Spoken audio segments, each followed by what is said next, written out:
എവറസ്റ്റിൽ നമ്മളെ കയറാൻ സഹായിക്കുന്ന ഈ എവറസ്റ്റിൻ്റെ മടിത്തട്ടിൽ ജനിച്ചു വളരുന്ന ആൾക്കാർക്ക് ഷെർപ്പമാർ എന്നാണ് പറയുന്ന പേര്.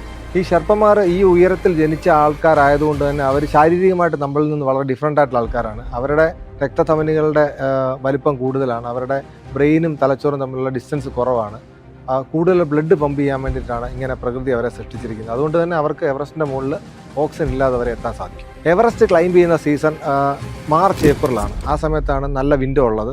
ഞാൻ എവറസ്റ്റിൽ പോയത് 2022 ഏപ്രിൽ മെയ് സീസണിലാണ്. മെയ് മാസം 15-ാം തീയതി രാവിലെ 9:30-ക്കാണ് എവറസ്റ്റിൻ്റെ മുകളിൽ ഞാൻ എത്തിയത്. ഇന്ത്യയുടെ 75ാമത് സ്വാതന്ത്ര്യ വാർഷികമായിട്ട് ബന്ധപ്പെട്ട് ലോകത്തിലെ ഏറ്റവും വലിയ ഇന്ത്യൻ ദേശീയ പതാക എവറസ്റ്റിൻ്റെ മുകളിൽ ഉയർത്താനുള്ള ദൗത്യവുമായിട്ട് ബന്ധപ്പെട്ടിട്ടാണ് ഞാൻ എവറസ്റ്റിൽ പോകുന്നത്. എവറസ്റ്റിൻ്റെ മുകളിൽ കൊടുങ്കാറ്റായതുകൊണ്ട് ഇത്രയും വലിയ കൊടി അതിൻ്റെ മുകളിൽ ഉയർത്താൻ സാധിച്ചില്ല.